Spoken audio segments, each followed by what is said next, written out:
আসসালামু আলাইকুম। আনিশা ভিলেজ ফুডে আপনাদের সবাইকে স্বাগত জানাই। আজ আমি 1 কাপ আটা দিয়ে মাত্র 10 মিনিটে বেকারির মতো মুচমুচে খাস্তা বিস্কুট তৈরি করে দেখাবো। তো প্রথম থেকে শেষ পর্যন্ত ফুল রেসিপিটা দেখতে থাকুন। দেখুন, এখানে আমি একটি মিক্সিং বোল নিয়েছি। এবার দিয়ে দিচ্ছি 1 কাপ আটা। এখানে আমি গমের আটা ব্যবহার করছি, আপনারা চাইলে ময়দা দিয়েও বানাতে পারেন। 1 কাপ আটার সঙ্গে আমি বড় টেবিল চামচের 2 চামচ দিয়ে দিচ্ছি সুজি। এই সুজিটা দেওয়ার কারণে বিস্কুটটা অনেকটাই মুচমুচে হবে। সুজির পরিমাণটা আপনারা বাড়িয়েও নিতে পারেন, আমি মাত্র 2 চামচ দিলাম। তারপরে দিয়ে দিচ্ছি 1/2 কাপ চিনি, এটা নর্মাল চিনি আমি গুঁড়ো করে নিয়েছি। তারপরে দিয়ে দিচ্ছি 1/4 কাপ গুঁড়ো দুধ। গুঁড়ো দুধটা দেওয়ার কারণে বিস্কুটের স্বাদটা কিন্তু অনেকটাই বেড়ে যাবে। তারপরে দিয়ে দিচ্ছি 1 চিমটি মতো লবণ। যে কোনো মিষ্টি খাবারে লবণটা দিলে স্বাদটা বেড়ে যায়, আপনারা চাইলে স্কিপ করতে পারেন। দিয়ে দিচ্ছি এলাচ গুঁড়ো, এখানে 1-এর 3 চা চামচ দিয়ে দিলাম। এতে করে সুন্দর একটি ফ্লেভার আসবে বিস্কুটের মধ্যে। এবার শুকনো উপকরণগুলো আমি চামচ দিয়ে খুব ভালো করে একটু মিশিয়ে নিচ্ছি। দেখুন, মেশানো হয়ে গেছে। দিয়ে দিচ্ছি 1 চামচ ঘি। ঘিটা দেওয়ার ফলে বিস্কুটগুলো থেকে সুন্দর একটি ফ্লেভার আসবে আর খেতেও ভালো লাগবে। এবার দেখুন, আমি এই চামচের 2 চামচ দিয়ে দিচ্ছি সাদা তেল। এবার খুব ভালো করে আমি হাত দিয়ে ময়ান দিয়ে নেব। এইভাবে কচলে কচলে ময়ানটা দিয়ে নিতে হবে। এই আটার মধ্যে যেন কোনো রকম দলা পেকে না থাকে, সেদিকে লক্ষ্য রাখতে হবে। দেখুন, খুব সুন্দরভাবে ময়ান দিয়ে নিয়েছি। বন্ধুরা, এখানে আমি কালো জিরাটা দিতে ভুলে গিয়েছিলাম, 1/2 চামচ দিয়ে দিচ্ছি কালো জিরা। এতে করে সুন্দর একটি ফ্লেভার আসবে আর বিস্কুটগুলোও কিন্তু খেতে ভালো লাগবে।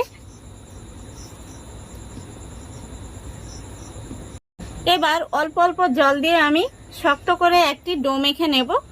জলটা কিন্তু একসঙ্গে দেওয়া যাবে না, অল্প অল্প করে দিতে হবে। এখানে আমি জল দিয়ে ডোটাকে মেখে নিচ্ছি, আপনারা চাইলে তরল দুধ দিয়েও মেখে নিতে পারেন। ডোটা যেন নরম না হয়ে যায়, সেদিকে লক্ষ্য রাখতে হবে। দেখুন, ডোটাকে আমি মেখে নিয়েছি। ডোটাকে আমি দুটো ভাগে ভাগ করে নিচ্ছি। দেখুন, এবার এখানে আমি একটি পিড়া নিয়েছি আর পিড়ার উপরে সাদা তেল একটু মাখিয়ে নিয়েছি। এবার দেখুন, একটি লেচি আমি গোল করে নিয়েছি। লেচিটাকে আমি বেলুন দিয়ে বেলে নেব। খুব একটা পাতলা করা যাবে না, একটু মোটা রেখে বেলে নিতে হবে, যেহেতু এটা বিস্কুট তৈরি হবে। তো দেখুন, আমি বড় করে বেলে নিয়েছি। এবার এখানে আমি বিস্কুটগুলো কাটার জন্য একটি খাপি নিয়েছি, গোল গোল করে কেটে নিব।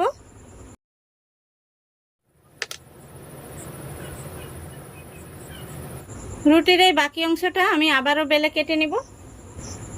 দেখুন, কত সুন্দর কিন্তু গোল গোল হয়েছে। দেখুন, একটি বিস্কুট আমি হাতের মধ্যে নিয়ে নিলাম। এবার আমি এই ছুরির উল্টো দিক দিয়ে এইভাবে দাগ দিয়ে নিচ্ছি। এইভাবে আমি ডিজাইন করে নিচ্ছি, আপনারা চাইলে প্লেন ভাবেও রেখে দিতে পারেন। দেখুন, বিস্কুটটা কত সুন্দর হয়েছে।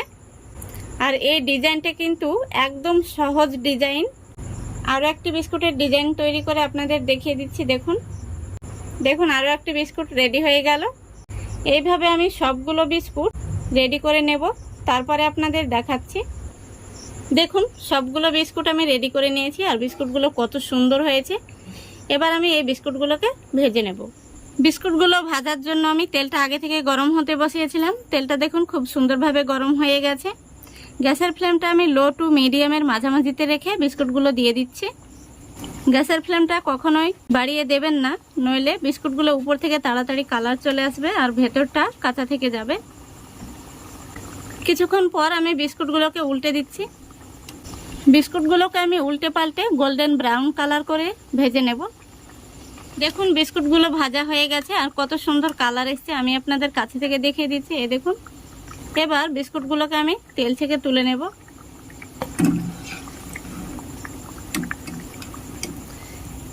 এই বিস্কুটগুলো গরম অবস্থায় নরম থাকে, ঠান্ডা হলে মুচমুচে হয়। একইভাবে আমি বাকি বিস্কুটগুলো ভেজে নেব।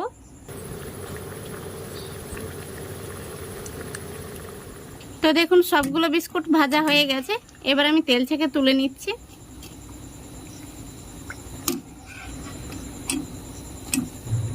দেখুন, ভাজার পরে বিস্কুটগুলো দেখতে কত সুন্দর হয়েছে দারুণ হয়েছে কিন্তু। আর মাত্র 10 মিনিটে কিন্তু এই বিস্কুটগুলো বানিয়ে নেওয়া যায়। চা হতে হতে কিন্তু এই বিস্কুটগুলো রেডি হয়ে যাবে। তো কত সুন্দর হয়েছে দেখুন, দুটো সাইড আমি খুব সুন্দরভাবে ভেজে নিয়েছি। তো একটি বিস্কুট আমি আপনাদের ভেঙে দেখিয়ে দিচ্ছি। আর বিস্কুটগুলো গরম অবস্থায় কিন্তু নরম থাকে, একটু ঠান্ডা হলে মুচমুচে হবে। বিস্কুটগুলো এখনো কিন্তু গরম রয়েছে, দেখুন ভেতরটা কত সুন্দর ক্রিস্পি হয়েছে। আশা করছি আজকের এই রেসিপিটা আপনাদের ভালো লেগেছে। ভালো লাগলে অবশ্যই লাইক, কমেন্ট, শেয়ার করে দেবেন এবং চ্যানেলটিকে সাবস্ক্রাইব করে অল নোটিফিকেশানটি অন করে সঙ্গে থাকবেন, যাতে আমি নতুন কোনো ভিডিও আপলোড করলে সঙ্গে সঙ্গে তার নোটিফিকেশানটা পৌঁছে যায়। আজকের মতো এখানেই বিদায় নিচ্ছি। সবাই ভালো থাকবেন, সুস্থ থাকবেন। খোদা হাফেজ।